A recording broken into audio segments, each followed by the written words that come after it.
Crash course number 6. ಈ ಹಿಂದಿನ crash ಕೋರ್ಸ್ಗಳು ಅಂದರೆ 1 ರಿಂದ 5ರವರೆಗಿನ ಕ್ರ್ಯಾಶ್ ಕೋರ್ಸ್ಗಳನ್ನು ಯಾರು ನೋಡಿಲ್ಲ ನಮ್ಮ ಪ್ಲೇಲಿಸ್ಟಲ್ಲಿ ನೋಡ್ಬೋದು, ಅಥವಾ ನಮ್ಮ ಟೆಲಿಗ್ರಾಮ್ ಚಾನಲ್ಗೆ ಜಾಯ್ನ್ ಆಗಿ ಅಲ್ಲಿ ಕೂಡ ನೀವು ಎಲ್ಲ ವೀಡಿಯೋಗಳನ್ನು ನೋಡ್ಬೋದು. ನಮ್ಮ ಟೆಲಿಗ್ರಾಮ್ ಚಾನಲ್ ಲಿಂಕನ್ನು ಡಿಸ್ಕ್ರಿಪ್ಷನ್ ಬಾಕ್ಸ್ ಹಾಗೂ ಕಮೆಂಟ್ ಬಾಕ್ಸಲ್ಲಿ ಕೊಟ್ಟಿದ್ದೀನಿ. ಈಗ ಮುಂದಿನ ಪ್ರಶ್ನೆ 101ನೇ ಪ್ರಶ್ನೆ. ಭಾರತದಲ್ಲಿ ಮೊದಲ ಬಾರಿಗೆ ಬಳಕೆಯಾದ ಶಕ್ತಿಯ ಮೂಲ ಯಾವುದು? ಇದರ ಉತ್ತರ ಜಲವಿದ್ಯುತ್. ಮುಂದಿನ ಪ್ರಶ್ನೆ, ಈಶಾನ್ಯದ 7 ರಾಜ್ಯಗಳಿಗೆ 7 ಸಿಸ್ಟರ್ ಸ್ಟೇಟ್ಸ್ ಎಂದು ನಾಮಕರಣ ಮಾಡಿದವರು ಯಾರು? ಇಲ್ಲಿ ಸರಿಯಾದ ಉತ್ತರ ಜ್ಯೋತಿ ಪ್ರಸಾದ್ ಸಾಯಿಕಿಯಾ. ಮುಂದಿನ ಪ್ರಶ್ನೆ, ಮೊದಲ ಜ್ಞಾನಪೀಠ ಪಡೆದ ರಾಜ್ಯ ಯಾವುದು? ಇದರ ಉತ್ತರ ಕೇರಳ. ಮುಂದಿನ ಪ್ರಶ್ನೆ, ಹಲ್ಮಿಡಿ ಶಾಸನದಿಂದ ಯಾವ ರಾಜನ ಬಗ್ಗೆ ತಿಳಿದು ಬರುತ್ತದೆ? ಇದರ ಉತ್ತರ ಕಾಕುತ್ಸವರ್ಮ. ಮುಂದಿನ ಪ್ರಶ್ನೆ, ಸಿಂಧೂ ನಾಗರಿಕತೆ ಮತ್ತು ಮೆಸೊಪೊಟೇಮಿಯಾ ನಾಗರಿಕತೆಯು ವ್ಯಾಪಾರ ಸಂಪರ್ಕ ಹೊಂದಿದೆ ಎಂದು ಸೂಚಿಸುವ ಐತಿಹ್ಯ ಯಾವುದು? ಇದರ ಉತ್ತರ ಮುದ್ರೆಗಳು. ಮುಂದಿನ ಪ್ರಶ್ನೆ, ಭಾರತದಲ್ಲಿನ ಲಡಾಖ್ ಪ್ರದೇಶದಲ್ಲಿರುವ ಪ್ಯೂಗದಲ್ಲಿ ಬಳಸುವ ಶಕ್ತಿಯ ವಿಧ ಯಾವುದು? ಇದರ ಉತ್ತರ ಭೂ ಉಷ್ಣ ಶಕ್ತಿ. ಮುಂದಿನ ಪ್ರಶ್ನೆ, ಭಾರತದ ಒಕ್ಕೂಟದಲ್ಲಿ ಕಾಶ್ಮೀರವು ವಿಲೀನಗೊಂಡ ವರ್ಷ ಯಾವುದು? ಇದರ ಉತ್ತರ 27ನೇ ಅಕ್ಟೋಬರ್ 1947. 26 ಅಕ್ಟೋಬರ್ ಅಂದು ಸಹಿ ಮಾಡಲಾಗುತ್ತೆ ಮತ್ತು ಅದು ಜಾರಿಗೆ ಬಂದಿದ್ದು 27ನೇ ಅಕ್ಟೋಬರ್. ಮುಂದಿನ ಪ್ರಶ್ನೆ, ಆಹಾರದಲ್ಲಿರುವ ಪಿಷ್ಟವನ್ನು ಪತ್ತೆ ಹಚ್ಚುವಲ್ಲಿ ಬಳಸುವ ರಾಸಾಯನಿಕ ವಸ್ತು ಯಾವುದು? ಇದರ ಉತ್ತರ ಅಯೋಡಿನ್ ದ್ರಾವಣ. ಮುಂದಿನ ಪ್ರಶ್ನೆ, ಕರ್ನಾಟಕದಲ್ಲಿ ಈಶಾನ್ಯ ದಿಕ್ಕಿಗೆ ಹರಿಯುವ ನದಿ ಯಾವುದು? ಇದರ ಉತ್ತರ ತುಂಗಭದ್ರಾ ನದಿ. ಮುಂದಿನ ಪ್ರಶ್ನೆ, ಒರಿಸ್ಸಾ ರಾಜ್ಯಕ್ಕೆ ಒಡಿಶಾ ಎಂದು ಮರುನಾಮಕರಣ ಮಾಡಲಾದ ಸಂವಿಧಾನದ ತಿದ್ದುಪಡಿ ಮಸೂದೆ ಯಾವುದು? ಇದರ ಉತ್ತರ 113ನೇ ತಿದ್ದುಪಡಿ. ಮುಂದಿನ ಪ್ರಶ್ನೆ, ಗುಪ್ತರ ಕಾಲದಲ್ಲಿ ಹೊರಡಿಸಲಾದ ಬೆಳ್ಳಿ ನಾಣ್ಯದ ಹೆಸರು ಯಾವುದು?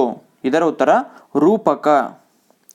ಮುಂದಿನ ಪ್ರಶ್ನೆ, ರಾಷ್ಟ್ರಾಧ್ಯಕ್ಷರ ಚುನಾವಣೆಗೆ ಸ್ಪರ್ಧಿಸ ಬಯಸುವ ವ್ಯಕ್ತಿಯ ನಾಮಪತ್ರಕ್ಕೆ ಕನಿಷ್ಠ ಎಷ್ಟು ಮಂದಿ ಮತದಾರರು ಅದನ್ನು ಅನುಮೋದಿಸಬೇಕು? ಇದರ ಉತ್ತರ 50. ಅಂದರೆ ರಾಷ್ಟ್ರಾಧ್ಯಕ್ಷರ ಚುನಾವಣೆಗೆ ಯಾರಾದರೂ ನಿಂತ್ಕೊಂಡ್ರೆ ಅವರಿಗೆ 50 ಜನ ಪ್ರಪೋಸಲ್ ಆಗಿ ನಿಲ್ಕೋಬೇಕು. ಅಂದರೆ 50 ಜನ ಅವರನ್ನು ರೆಕಮೆಂಡ್ ಮಾಡಬೇಕು. ಇಲ್ಲಿ ಮತದಾರರು ಅಂದರೆ ಜನಸಾಮಾನ್ಯ ಮತದಾರರಲ್ಲ. ರಾಷ್ಟ್ರಪತಿಯವರಿಗೆ ಮತದಾನ ಮಾಡೋರು ಯಾರಂದರೆ ಈ ಲೋಕಸಭೆ ಮತ್ತು ರಾಜ್ಯಸಭೆಗಳಲ್ಲಿ ಚುನಾಯಿತರಾದಂಥವರು, ಮತ್ತು ಈ ವಿಧಾನಸಭೆಗಳಲ್ಲಿ ಚುನಾಯಿತರಾದಂಥವರು, ಮತ್ತು 2 ಕೇಂದ್ರಾಡಳಿತ ಪ್ರದೇಶಗಳು ಅಂದರೆ ದೆಹಲಿ ಮತ್ತು ಪುದುಚೇರಿಗಳ ಚುನಾಯಿತ ಸದಸ್ಯರು ಏನಿದ್ದಾರೆ ಇವರಲ್ಲಿ 50 ಜನರು ಅನುಮೋದಿಸಬೇಕು. ಮುಂದಿನ ಪ್ರಶ್ನೆ, ಕೇಂದ್ರ ಲೋಕಸೇವಾ ಆಯೋಗವು ಎಷ್ಟು ಜನ ಸದಸ್ಯರನ್ನು ಹೊಂದಿರುತ್ತದೆ?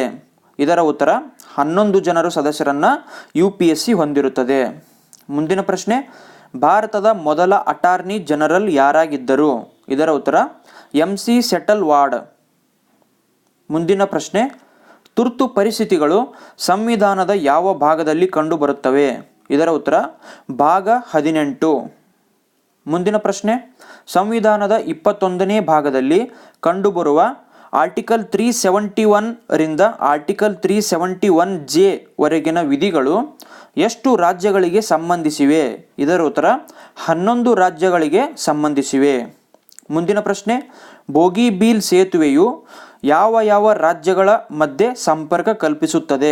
ಇದರ ಉತ್ತರ ಅಸ್ಸಾಂ ಹಾಗೂ ಅರುಣಾಚಲ ಪ್ರದೇಶ ರಾಜ್ಯಗಳ ನಡುವೆ ಬೋಗಿಬೀಲ್ ಸೇತುವೆಯು ಒಂದು ಸಂಪರ್ಕವನ್ನು ಕಲ್ಪಿಸುತ್ತದೆ. ಮುಂದಿನ ಪ್ರಶ್ನೆ, 2018ರ ಶಿರು-ಇ ಲಿಲಿ ಹಬ್ಬವನ್ನು ಯಾವ ರಾಜ್ಯದಲ್ಲಿ ಆಚರಣೆ ಮಾಡಲಾಯಿತು? ಇದರ ಉತ್ತರ ಮಣಿಪುರ ರಾಜ್ಯ. ಮುಂದಿನ ಪ್ರಶ್ನೆ, 2017ರ ಸರಸ್ವತಿ ಸಮ್ಮಾನ್ ಪ್ರಶಸ್ತಿಯನ್ನು ಪಡೆದುಕೊಂಡ ಸಿತಾಂಶು ಯಶಶ್ಚಂದ್ರ ಅವರು ಮೂಲತಃ ಯಾವ ಭಾಷೆಯ ಕವಿ ಆಗಿದ್ದಾರೆ? ಇದರ ಉತ್ತರ ಇವರು ಗುಜರಾತಿ ಕವಿಯಾಗಿದ್ದಾರೆ. ಮುಂದಿನ ಪ್ರಶ್ನೆ, ಮಾನ್ಸೂನ್ ಪದದ ಅರ್ಥ ಏನು? ಮಾನ್ಸೂನ್ ಪದದ ಅರ್ಥ ಋತು ಎಂದರ್ಥ. ಸ್ನೇಹಿತರೆ, ಇದಿಷ್ಟು ಕ್ರ್ಯಾಶ್ ಕೋರ್ಸ್ 6ನ ಭಾಗದ ಪ್ರಶ್ನೆಗಳಾಯಿತು.